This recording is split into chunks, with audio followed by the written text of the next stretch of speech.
of Europe's most inspired leaders in original conversation. When everything in your organization, career, or even your life seems inside out, demanding change, or you simply feel that there has to be something more to life than you experience now, this is the place for those seeking the wisdom and experience of personal transformation. Together, we will explore the intersection of our material and spiritual worlds, and how we align this perceived separation in our professional and private lives. Stick around, you might just walk away with the insight you seek for the best version of you to show up. Hello dear Zentranauts, I am Marco Houwen and your host for the next 60 minutes of engaging dialogue and hopefully a lot of insights for all of us. Today, I have the pleasure to have an original conversation with a very, very special guest, Cristian Paun, Global Digital Strategist and Chief Digital Officer of Dupont. Cristian is not only one of the major thinkers around digital transformation in such diverse environments like private equity or industry, he is also a torchbearer for human transformation. So, hi Cristian, how are you doing today? Hi Marco. I'm actually good. Returning from a trip late last night, but feeling much refreshing than expected. So happy Amazing. to be here. We are very happy to have you here today, and especially having this possibility to talk about digital transformation and human transformation, because which is very special with Cristian is that. Even so, he is, and don't take that badly. He is a geek, a technical-driven person, but he also has the access to the whole human side of it. So I am very curious how this conversation will go and where we will drive this together. And you know, Cristian, I have one very favorite question I always like to ask when I kick off our ZentraCasts, which is, Cristian, who are you? Not to be mistaken by what do you do, just pure and simple, who is this guy you see every morning when you look into the mirror? I'll be honest, I'm a simple Romanian person who happened to live interesting times in the communist area and who decided that that's not going to let him decide the future, that the bright future that he can have. And I'm a guy that basically so far never gave up. And as some of the people, especially people in the business, told me, multiple of them, I'm probably one of the strangest geek and technology guy they've seen. And not in a bad way, but in exactly what you were talking about with the human touch, because they were usually expecting somebody to be much more just in love with technology and try to push it. So that's me. I love the humbleness. And because there is something else we'll talk about later, which is not humble, and I totally understandable. So I will come back to that a little bit later. But let's not get ahead of ourselves. So let's start with digital transformation. What motivates you to specifically work in digital transformation? I've been working in many places, in many industries, and what I did find the most interesting part and what motivates me is doing something better. So end of the day, if you leave your job and you have at least a couple of people saying, this person did something good for the company, and you really leave a mark, I think that's amazing, and that's what actually I'm in for, right? Again, technology is very important. Technology is an important driver, but what motivates me is not just putting in place AI, machine learning, IoT, and so on. It's like, how can you change people's life? How can you improve people's life, right? So, and I can give example from different companies, or like in Dupont, right, where we're helping, for instance, provide clean water to entire humanity with our solution. And we put AI in order to do this in a more efficient way and reduce the carbon footprint, right? That's basically what motivates me, right? Not just digitalizing the company and put amazing technology around. But the fact that you can do this for the greater good, I think that's what makes me wake up every morning. So you're not, and that is not meant negatively, but you're not only implementing SAP into a company. It goes way beyond that. Oh yeah. Maybe if I don't know how much you can share about that, but if you can share about a specific, because we talked about this water purification logic. Can you talk about it? Is that something you can a little bit explain further? Yeah, I can definitely explain. So the digital strategy is as we set up in the company. My vision was like that. You can't talk about digital and have only one area to cover, right? So to your point, you're not doing only SAP. No, there are basically three pillars that we have. So one is running the business, right? So we're going to implement some digital tools like RPA, process mining, process automation, and so on. That's more, it's not necessarily the sexiest part, but you still need to do it for your company, right? It's creating efficiency and productivity. The second one, it's optimizing your business. So that is where we go much more transversal. We optimize and automate end-to-end the process, like pricing process. We take it end-to-end, and we put different type of tool in place, or customer journey portals. And then the third and the pillar that is more dear to me, it's the transformational part, right? So this is actually where you find digital business model and you try to disrupt the market. And here is where what my team has built, for instance, it's an IoT platform powered by AI that is helping our customer to do the following. Reduce their operational cost, and that's something in terms of millions that they can save. Reduce their water consumption, chemical consumption. So what does it mean? It means they become more sustainable, right? So they reduce their carbon footprint. Those, I can't share necessarily everything, but let's say those are the three major areas. And in finding new digital business model, it's actually where my heart goes much more day by day. Because that's not only creating huge opportunities for the company, but it's also creating a lot more for our customers and for the entire world, right? So that's why I said, how can you provide clean water to entire humanity at a cheaper cost? The cheapest you can provide, the easiest and the further it can go to places where today people have no access to such water, right?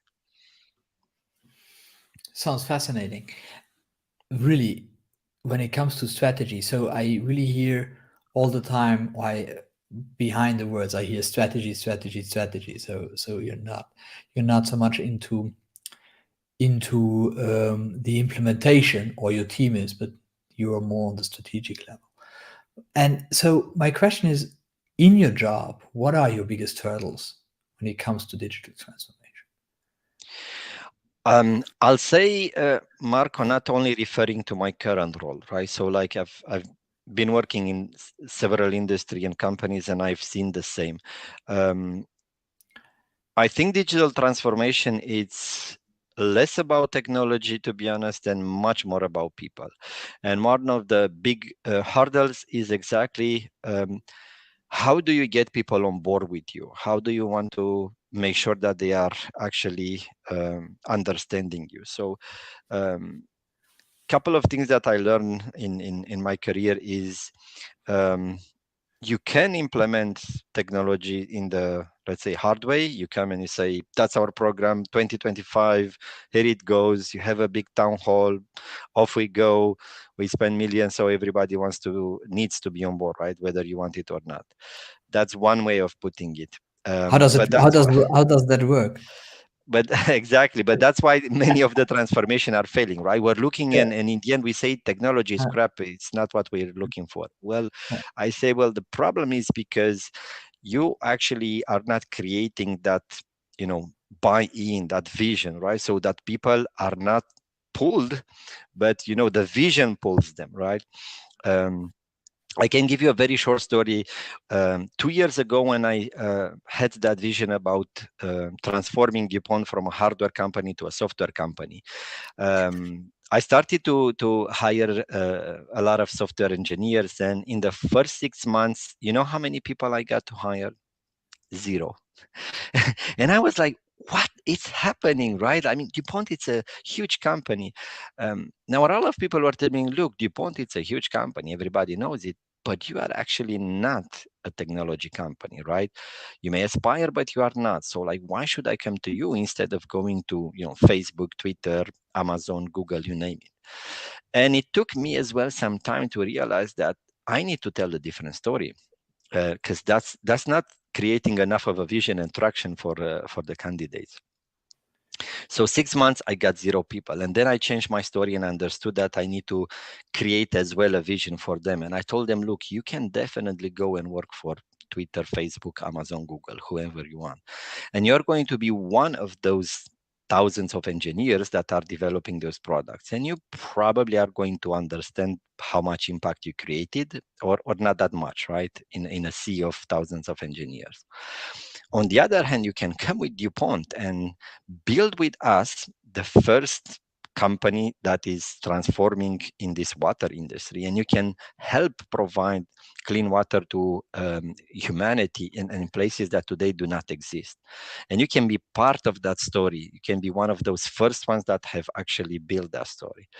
And that completely changed. So like 6 months I got zero people, the other 6 months I got 15, right? So that's probably says it all. And the reason why I want to say is because I'm also not the guru, and I don't want people to believe that I'm the only one that knows the answers, right? So I also suffered right before I try to come up with the right vision. And I think that's something that we, as digital leaders need to understand and to do more. Yeah. Create a vision and something that really pulls people and that they believe in it, so that they can put their heart and soul and really deliver stuff. That's why I'm saying it's less about technology. Can you imagine that nobody asked me about AI, machine learning, IoT, and so on? They were asking me about, why should I join you, right? What's your mantra as a company, right? So that's why my answer is less about technology and much more about people. Yeah, technology is out there. You always can find technology, but you have to groom or to find the right people, which is probably more difficult than the hype technologies which are out there all the time. But what I hear is two things: storytelling. So you shifted the narrative, and the second is you conveyed purpose. Exactly. And so that's actually really interesting. Let us go to the storytelling. And if I ask questions you don't want to answer, you just say, because maybe that's the case. But I go there now. How coherent and authentic is the fact?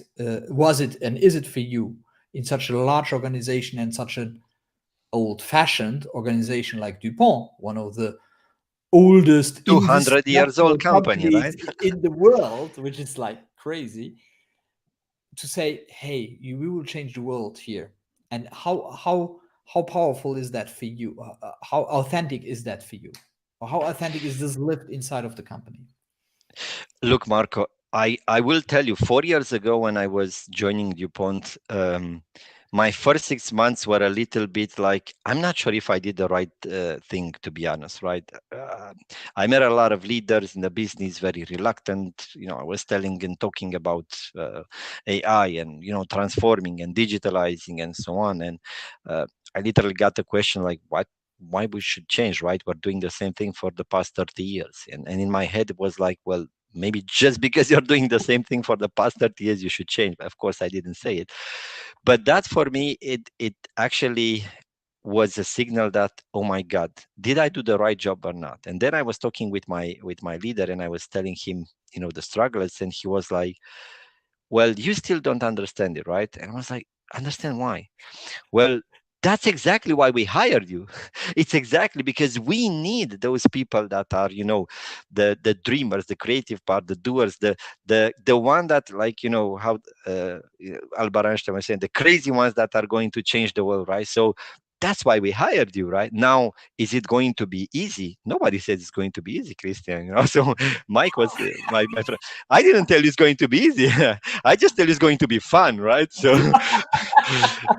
And I was like, okay. So now, thanks for letting me know after 6 months, but it wasn't easy. However, after it started to change because there were more and more new people on board, and the vision started to be much more live in the company, and people started to believe more and more, and the more new people coming in with this blood and fresh blood and believing actually that things can change, right? I remember, like 3 years ago or so on, or 2.5, when I put it in the global leadership team, the vision to become a software company. I remember a director was telling me, no, we are not going to be a software company. So I was like, oh, take it easy, right? So, but now, It's half of interesting. that team has been changed, right? Because leaders up, they see that you can't actually change the way that you operate. You can't become more successful if you stand still, right?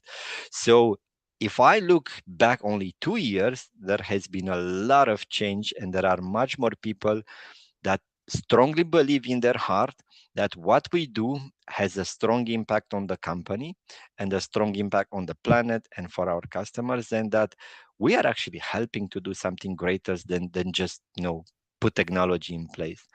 And I think that's something, much more, from my point of view, much more strong and powerful, coming from a company that, as I said, has a 200-year-old history, right? So, um, and I have a lot of stories about how we turned the ship. Are we there yet, Marco? No, but are we going to ever be there? No, Yeah, right? It's a journey. You're always yeah, going to have to adapt yeah. and change. And maybe today we believe are more or less on the right track, and I'm sure that probably 3-5 years from now there's going to be another shift, right? And we're going to have to probably reinvent ourselves in a different way too. So who knows? It's fascinating. It's fascinating. So that's like talking about leadership. For me, that sounds like extremely good leadership on the very top of an organization, because they know and they are very aware of the fact that they are a very difficult to steer ship into another direction, but they know that they have to go there. And what comes up for me is this, I don't know, I talked about it already several times, but let me just go there again, is Kodak was a chemical company. They saw themselves as chemists, as the ones who are creating the most amazing way to develop pictures in the old I, way. And even so, inside of their company, uh, there was a very innovative guy who invented something crazy, which was a digital camera. exactly, yeah. They actually said, no, that's no. We are a chemical company. We will not bring that out. And They were actually, that's even how. laughing in meetings. Can you imagine? They were laughing in meetings about this. They even Yeah. lent the patent to somebody else for years because they never believe in it. Like, amazing. And then they Yet, died. So it yeah, is really powerful that you on this highest level of this organization, you have the possibility to determine, because this is like the like here you have Dupont, who started, and if I remember well, who started out by creating explosives, and exactly. then went through so many different iterations, and now, for example, creates Tyvek, which is one of the most amazing uh, textile things which are used in construction. And now they are ready to change all the time what they are as a company, and probably that's the reason why they're still there. They would have said Absolutely. 200 Absolutely. years ago, 250 years ago, well, we are doing TNT for the, Explosive, yeah. probably they would not be there anymore, or they would do a lot of money in other businesses. Right now, that's quite a good business, but that's another story. But very powerful, very powerful. But so now I'm intrigued. How, like, I feel this inspiration you have, what this drive. How do you, where do you start to bring this drive to your company, to the other C-level people in the environment, or to your team, and to your team? What do you do? Yeah. So very, if I would use one word, is storytelling. Again, it goes back to Again. this, Marco. And um, if I would have hear myself like 15 years ago about this, I would probably never believe it that I would say it, right? But like, because like, 15, 20 years ago, I was like, if you know what you're doing and you're good, that's going to be enough. And like, why you should have to say so many words and stories, like, it's a given, right, that you need to implement this technology. So like, um, that's me like 15 20 years ago. But now I see more and more this storytelling part. So one of the storytelling that I had to say, and I, by the way, to the board, I had to say like in 4 or 5 different ways up until we reach the right level of understanding. But one of the things that I was discussing was exactly this, examples with Kodak, BlackBerry, Nokia, right? I insisted on Nokia because that's something that I also have seen at MBAs, and it's a nice one. And I I remember the video with the CEO from Nokia crying and saying, I don't know what we did wrong, right? And that's something that I played, and I wanted to make sure that the board empathize and understand. Sometimes you don't see it; it's in front of you, and you don't see it. Look, it's not like the other, like Apple and so on, were the only one seeing, right? With Kodak, they even had that digital frame, right? It's not like they have not seen it, the wave coming in. It's just that they were probably too arrogant, believing that they have so much market share that nothing else can basically steer their ship in another direction. And that's how I started, right? And then I had Bosch coming in and talking for 4 hours about how they transform and how they move from just a hardware company to a software one. And then I was, every Friday I send a Friday thought, inspirational thought, with a story about transformation, about digital, about change management, about inspiring new ways of working. So it's not just one thing that you do one time, but it's actually a repeatable process, day in, day out, and in meetings and offline with, as I was mentioning, movies, videos, and so on. And all those, if you do it, you know how it is. If Simon Sinek says that if you go to the gym one day and you work out hard, you won't see anything. If you go the second time, you're probably not going to see that much. If you do this for 3 months, you're going to start to feel something. If you do this for a year, you're going to have a completely different body, right? And I think that's the same, probably, I would say, applies with transformation. It's not that you do it only one time, you convince, and then off everybody goes. No, it's something that I believe you need to do it repeatably, and provide different type of reasons and whys, and continue to do that, and make sure that people are still understanding why we do what we do and how we are contributing to a better life for everyone. And it doesn't stop. And I had to do this for our board, I had to do this for our team. You just are going to provide probably different type of stories, right? But it's just consistency. I think I probably publish this on LinkedIn. Sometimes it was like, one um, multiplied 365 is one, right? But 1.01 multiplied 365 times, then it's like 1.37 or something like that, right? So it just shows that a little bit of effort, but consistency, right? Apply every day for a year, it really gets you in another different place. Does this answer your question? Absolutely, I'm stunned. Uh, Maybe let's go to the more personal side then, because now this is, yeah, absolutely. You do something regularly, everybody tells you that's how it is, and it works, and you prove it by switching Dupont to a software company, which is something like almost unbelievable to think about. But hey, that's what happened.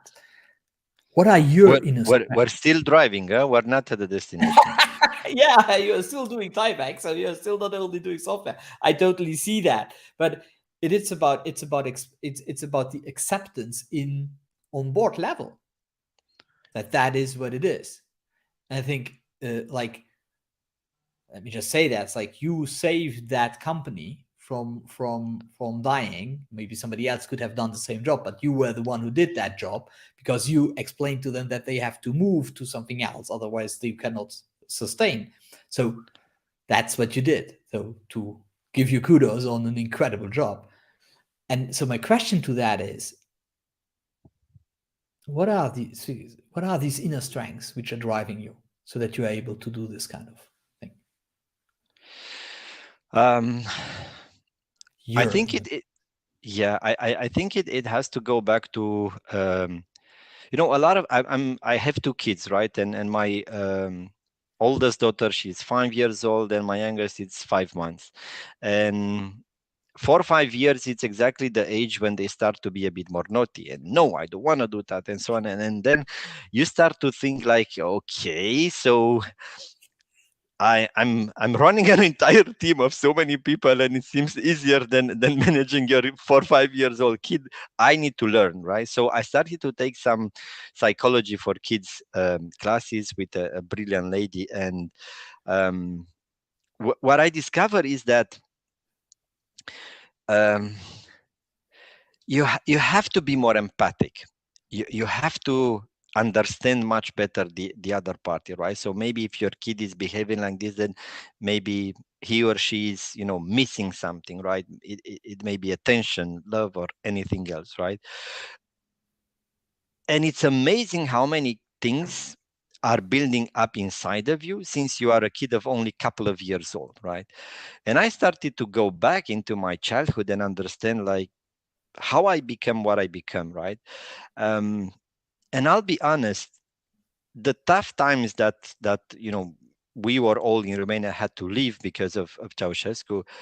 At that moment, it was really tough. But on the other hand, it taught us to be very resilient, to be very strong, to fight a lot for what we believe that is the right thing to do. And never give up. And I think those are the things that have helped me. If I look here, the fact that I never give up and persistency, right? That counted, to be honest, and I don't want to imply anything, but that counting much more than just being very good technical and try to say your story one time, two times, and then hey, it doesn't work, then I leave and you guys have a problem. Those are the things, and then attached to these your inner strengths, it's also the desire to give back something to your humanity, right? And I was saying that's something that really motivated me. The fact that we can lower the cost to provide clean water, for instance, in Africa or in other places, that really changes much more of your let's say desire to continue despite of all the challenges and issues that you may encounter along the way. Yeah, it is really about changing. It's really about changing the direction of the boat by 1 degree, huh? and not by 45 degrees, because you will never make a company of 200 years of age changing 45 degrees from one day to the other. It's just not possible. Absolutely. But you can change them by 1 degree. So one thing you explained is you change the narrative, and you imposed a new purpose for the company, in the sense that now it is a software company and not an industrial or a production company anymore. What else? What else was part of this 1 degree? So there are a couple of things that I tried to do, and initially I didn't share when the director told me like we're not going to be a software company, I decided that I need to hide some of the vision that I had. So my first one was like at least try to make sure that people understand why we need to change, and we're still going to continue and have the existing business model. So I wanted to write a book and I just didn't have time. It's called The Company with Two Engines. So you're doing something today that probably it's successful and it brings you money. More or less successful, you can debate. I'm not going to get into details. And that's your first engine, right? That gives you some some certain success and money, and you should keep doing that. The only trouble is that we're living in times in probably every 5 or 10 years is going to be a disruption in the market. So you are probably not going to continue to be successful if you're only milking your first engine, right? So you have to think at a second engine, reinvent yourself as a company. And by the way, it's not something that I'm the only one inventing it, right? So if we look actually at Amazon, maybe it's one of the best company today, how they started and how many times they reinvented themselves, it's basically the same. They just had this very strong model into their mindset, and they all the time continue with the first engine, get money, use money from here, build a second one, and so on, right? So that was the first thing that I discussed with our board, trying to make sure they understand, look, we're going to continue to do Tyvek, we're going to continue to do FilmTech and other such brands. Like, that's not going to go away, right? But how are we able to go further than this? How are we able to be a bit more innovative and provide additional value to our customers, right? So that they can provide, on the other hand, solutions at a cheaper cost for everyone. Either we're talking about, providing water, or, building houses cheaper, and so on, right? Because Dupont is doing a lot of such stuff. So that started with this dream. And then my second part was like, okay, now that we all understand the fact that we need to have a second engine, like, let's build this engine, right? And it's fine. The president was 2 years ago, the president of that moment asked me, how are we going to do this? So, okay, we have the second engine, but how are we going to implement it? Build by your partner, right? And I said, HP, you may not like my answer, but all of them. And then he laughed and said, you're just avoiding the question. I said, no, look, I'm not avoiding. I'm just telling you that we can't do this only one way. So we're going to build, for instance, some software, and we have to have an internal team, because you need to flex this muscle and you need to have some capabilities internal. And because some of the software that we're building, it's really containing our secret sauce. Now, I've been working as well in a project in the cybersecurity space for Dupont, and I know for a fact, and I was telling to our president, that sometimes a piece of paper like a contract with confidentiality and etc. is still going to be able to protect you just as much as a piece of paper. So it's your secret sauce. You want to build this internal. You want to have your team doing it, which we have done. Now, you're going to sometimes maybe want to partner. So you may want to build some software. You don't have enough of a team internally. You probably are not going to have enough time to hire another 50 engineers or so. So you can partner with, TCS, Accenture, HP, whatever the company that is, and say, that's not my secret sauce. I want to do this faster. And I have already such partners that have a lot of people, they know technology even a bit better than me, and I'm going to build that software. And sometimes you're going to buy, right? So there are packages that you don't need even to partner with somebody, but there is a certain software open source on the market that you just get it, or you buy, you pay for it, and that's it. So okay, we understand why we need to have the second engine. That's how we're going to do it. And then effectively what we're going to get out of it, right? Well, we're going to create digital business model that do not exist today for us, and we're going to create value for our customers, right? They become more sustainable, right? They reduce their cost. But we're also going to create an additional revenue stream for the company, right? So you're going to buy the hardware from us, but on top of this, I give you a software with AI that is able to help you get much more value than you used to have before. Well, now you have actually a combo that is going to create stickiness, and your clients understand, and your clients actually are looking more and more. We literally had somebody in South Africa, I remember, who told our sales guy, if you're going to build this, that was before having the software ready, if you're going to build this, I'm going to buy even the hardware solution from you, not from others, because that's something unique in the market, right? So those were the things that I had to build. Now, the vision, how it goes now further, is we started only with one division, water industry. Now this year, the board is ready for the second step, which means the second step is we want to do this not only on a line of business, but on 3 line of business. And we are creating now an ecosystem. And we started this year to build this ecosystem. And the ecosystem comprises software companies that are helping us. The ecosystem comprises similar companies like us. I'm not going to give names, but similar that, in the entire value chain, each of us play a role. And then we discover that if we join our forces and we have something and they have something, then we can definitely all provide much more value to our customers. And the ecosystem is also, we're looking to partner or buy, and that's my biggest and bold bet so far.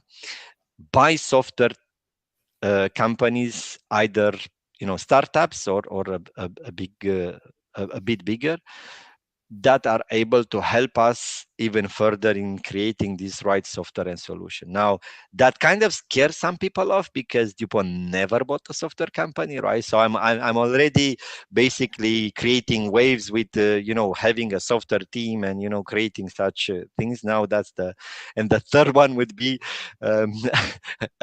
after you create all this ecosystem and everything, to do a completely spin-off, right? And then you have a company that is still fully owned by Dupont, but it's just going to be a software company operating outside to be a bit more creative and more agile and not be so dependent on the mothership. So, But that is really interesting. Your choice was to start with creating the team inside, not yes, and in a sense, there has to be an alignment found between the old ways and the new ways. And if like, because that's what happens in a lot of incumbents or old style companies, is they just buy one company and then they think that all their problems are solved because now they have this very innovative company which they are owning, but nothing happens. And exactly. nothing works, and they will fight till either they will kill the company they bought, And or then they they sold will it. sell it off again, whatever.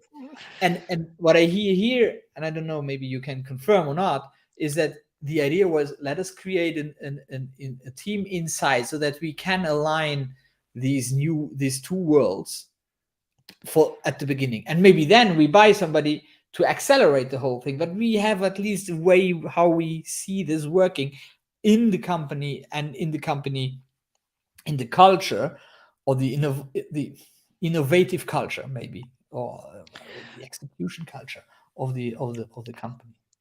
Correct. And that's something that, and maybe I also need to give a bit of credit. So prior to joining DuPont, I was working for Blackstone, the biggest private equity fund. And I learned something, right, working with them, about business transformation, finding new digital business model, and really apply this innovative idea, but to some practical, let's say, solution that really works. And this is where I also learned the fact that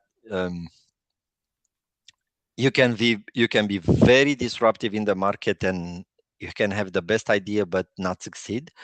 Or you can try to have a bit of a vision in which you do maybe smaller steps, but you're always going to the right direction, right? So to your point, 1%, 1%, 1% by shifting, instead of directly saying 45% and we go that way, right?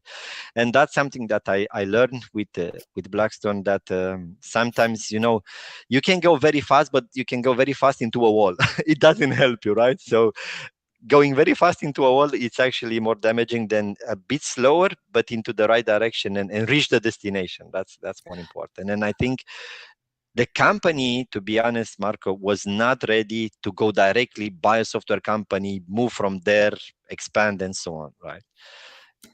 I admire your persistence, but also your capability of taking the time. Like, uh, patience is a very important virtue. I'm not gifted so much with it. So I'm always in awe when I see somebody who has the patience for me. It's like, no.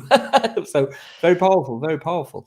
Let me switch gears into something a little bit not different, but still.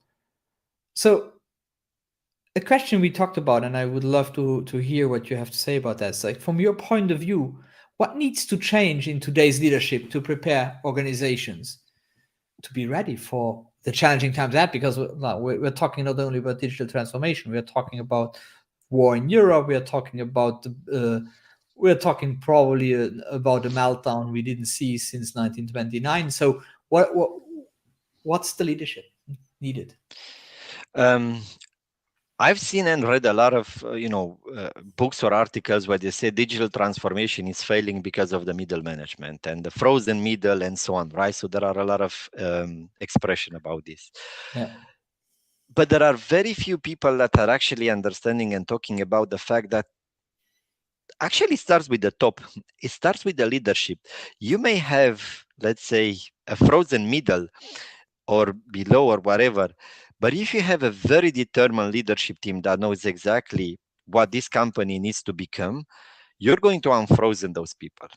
Sooner or later, with more or less patience, you're going to do that. But if you don't have up people, leaders that are having a vision and sharing the passion about what needs to be changed, you can have the best middle management and it's still not going to work, right?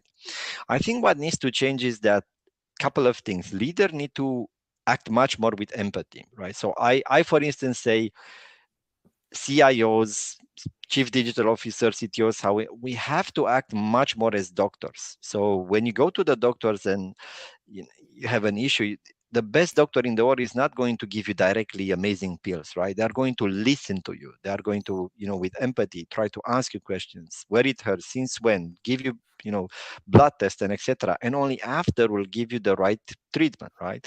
Well, this is exactly what leaders today I've seen. Some are lacking, some less, but some a lot, right?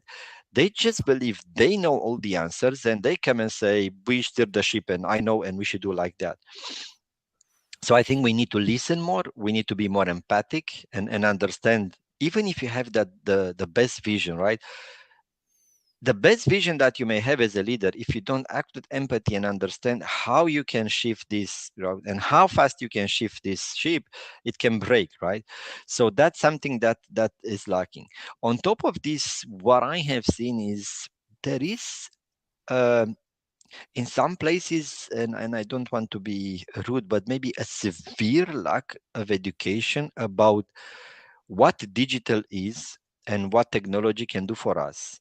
If you go and ask, even in the same company, if you go and ask 10 people what digital transformation, each of them will have a different answer, right? So I think they also need to get educated, either themselves, either asking and going to different type of conventions or whatever events and so on. But they need to get much more educated about what is this and how it can change the company. And when you have that understanding, I give a simple example. And financial is the financial division of Alibaba, right? Yeah. They understood the fact that they need to act differently than the current traditional banking system. So the leaders there understood that technology needs to be put at the heart of the company. But they didn't do it, just, okay, we have AI, we put AI and that's it. They started more empathic and understand, what do we want to achieve for our clients? What do they actually miss? And they said, we're going to provide credit and insurance for people, and they are lacking what? A nice experience. The fact that they need to go into a certain branch and you fill in 20 papers and then you wait for answers and then come back, that's not what they want, right? So they said, we're going to answer to any request in less than 5 minutes. Automatically you receive this. That's the vision that they created. That's the vision that is not only built there, right, because they want to do more profit, because they want to onboard more clients, but it's because they want to give a different value for their customer, right? So they understood, okay, digital, it's actually going to have a much more impact for everyone. How do we take the today existing problem and try to solve them by putting technology at the heart? That education it didn't come only from somebody in IT or in technology saying, hey, we need to shift that direction. It was actually also leaders there that believe this company needs to provide different type of services. It starts with what I learned with Blackstone. It's the business model and then the digital operating model.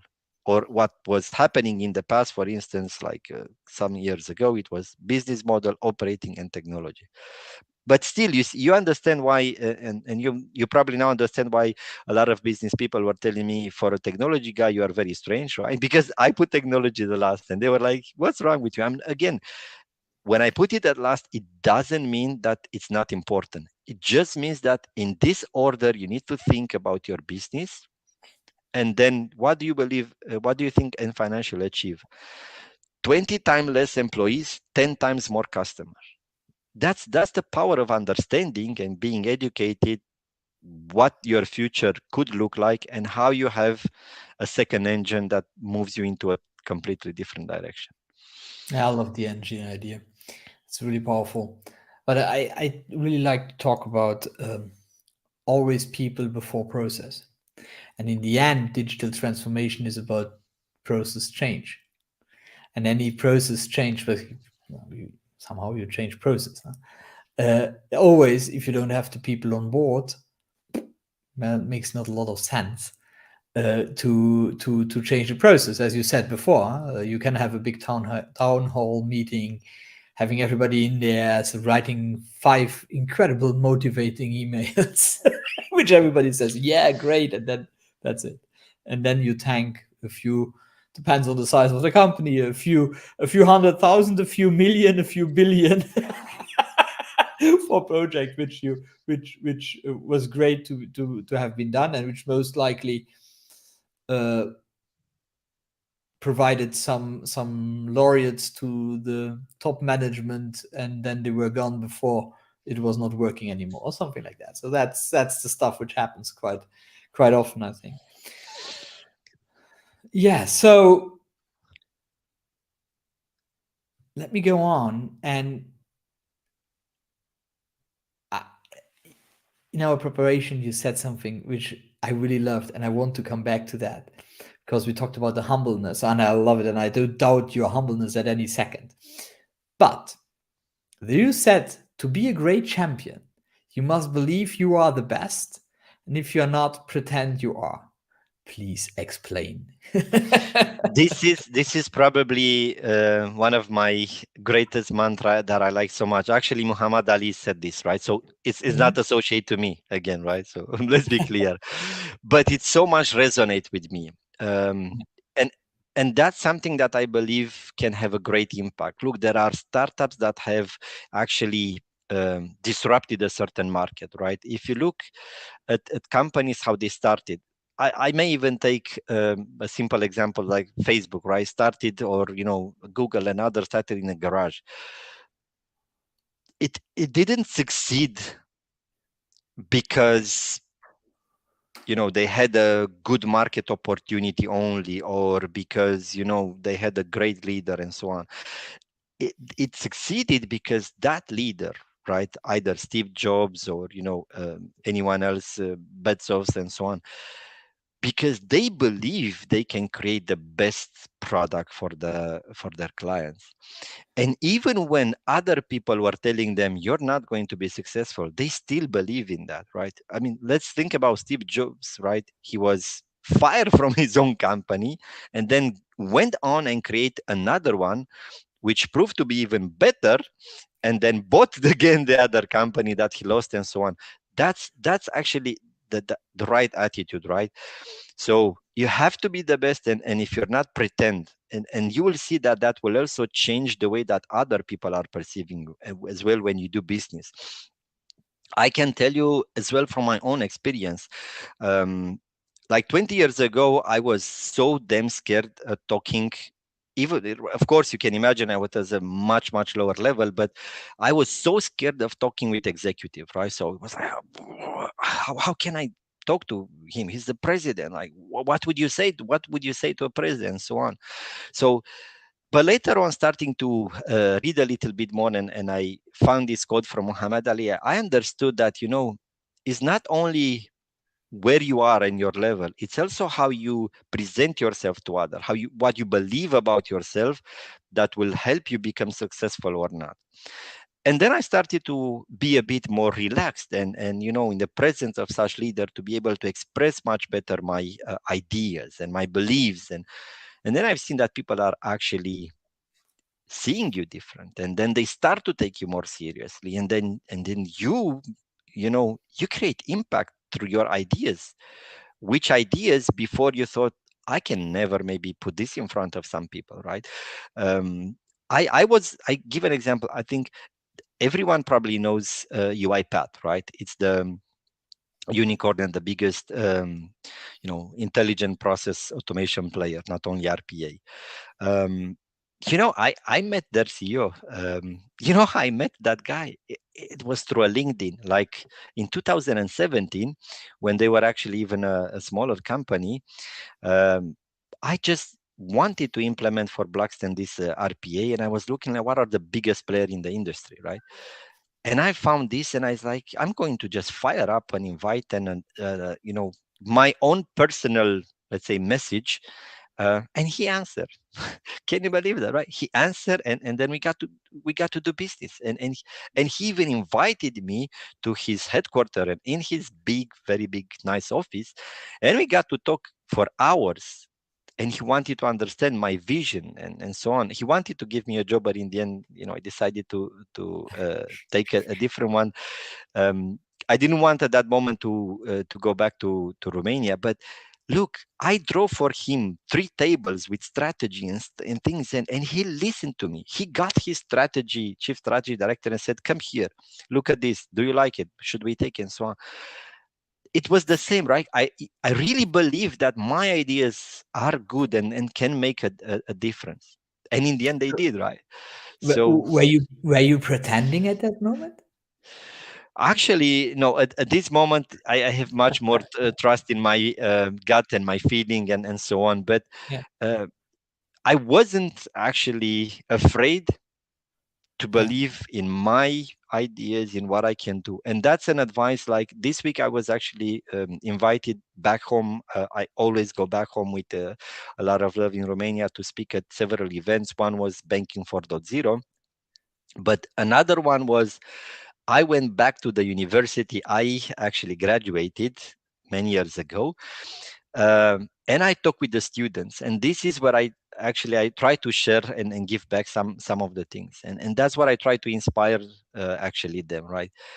Hey, you're not too small, you're not too, let's say, naive, and you're not too, let's say, simple to change the world. It all starts with people that really believe they are great people, they are great champion, and that they can change this world. Powerful. I would love to understand what are the pillars, the underlying fundamentals of these kind of beliefs for you. I think that some of the things probably are going back to the way I was raised. I give back a lot of credit to some people. My mother, of course, who she always believed in me, like always believe in me, and she never had that attitude like, oh my God, you did wrong at this test and so on. She was always doing this in a very powerful and in a way that really made me ashamed, to be honest. More, she was like, oh, you got this low grade, well, it's your grade, you need to fix it, huh? So you have to live with this shame, right? And I was like, oh my God, now I really feel ashamed, I don't need to.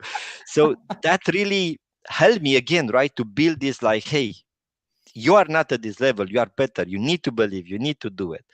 And then I had some other friends in the family that gave me some, I would say, very healthy and valuable morals. So they taught me about the value of the work, right? So I give a simple example. I was very little, huh? So don't cry. And at that and at that moment, I'll tell you why. At that moment, you would be building, for instance, from wood, some animals and so on, and you are supposed to cut that right?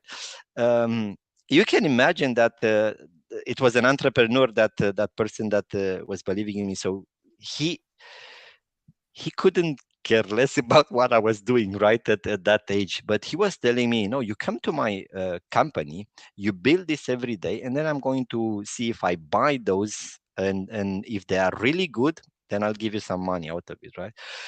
Again, he probably, as I said, he never actually had anything to do and what to do with those things, right, with the animals from wood and sheeps, right, that I was building and so on. But the lessons, Yeah. uh, and then those are the things that actually are changing you, and they make you believe and understand that life is much more about, you know being very persistent in what you do, valuing what you receive every day, because success doesn't come because, okay, maybe sometimes it comes because your mother and father have a certain way, but it's Yeah, it's, well, it's then let's really, talk about the definition of success. Well, that will take us for another yeah, hour, so we'll not go there. exactly. But those are the things that basically I would say, and then don't be afraid, and it's something that I'm trying to do as well with my kids. Don't be afraid to let them go through some difficult times and let them fail sometimes. I failed several times, and I remember when I was very little, even playing, for instance, football with my cousin, who is like 9 years older than me, right? I was always so upset when he would beat me. Of course, he was bigger than me, right? So I would always lose, but I was so upset and so on. But that also taught me a lesson, right? So it's good to lose sometimes, and still learn something, than just winning today, tomorrow, and not learning anything. So Yeah, but that's couple of exactly. things. So it's like you mentioned several things which can be controversial, and one of this actually, yeah, it's competition. So it's great. We are all competitive. Have this. I had the same growing up, being a very small kid, always wanting to be bigger than the big guys, and so on and so on. Now, competition is good, and it can be very unhealthy. You always see that in economy all the time. When just taking something, I watched a documentary a few days ago about VW when they put in their diesel cars a cheat device. So to win against and to become the biggest worldwide through that, the biggest worldwide car manufacturer. So it's like, where does it start? Where does it stop? Where is competition stopping, or where does competition becomes unhealthy? Um, Two things I can say. I'll start with the quote from Tony Blair, who said, "Sometimes it is better to lose and do the right thing than winning and do the bad thing." Okay. And I believe it is true. The second one is, working with Blackstone. They hired at a certain moment a coach for me, because I did had as well challenges with the transformation, as you can imagine, and they said, well, I think you need to learn as well, and I'm totally not afraid and ashamed to say it. You learn all your life, right? So it doesn't mean that if I was successful so far, I'm going to always be successful, right? um, so where it starts, if you look at Tony Blair, it starts to doing the right thing, um, and sometimes even accept that it's better to lose, but doing the right thing. Where also it stops is how this coach was telling me, look, I'm not asking you to change your morals and your values, because that would be wrong. I'm asking you two things. When you go back home, look in the mirror, and if you're fine with the decision that you took that day, and those are not against your morals, and you won, then that's okay. But if you are not okay with the decision that you took and you won, then maybe that was not a fair competition, and it should stop, right? I love I it. think that's I love something it. that, and it has to be simple, because if you Yes. start to complicate and create mathematical, Yeah, formulas because for as soon this. as you go into your head and try to rationalize everything, you will always find a reason why it was a good thing to be competitive. So the head cannot answer that. There's only the heart of the gut who can answer, because that's Exactly, where exactly. that's where the real answer lies. And And this is unfortunately now in our flies. We are on top of an hour now again, having discussed for an hour. I love it. Thank you so much. It was really extremely interesting to hear your experience. And so I hope our listeners found some insights and maybe some nuggets for themselves in this original conversation. Cristian, I cannot thank you enough that you have taken the time out of your busy schedule, and looking forward to talking to you very soon. And thank you very much. Bye-bye. Thank you very much. And I leave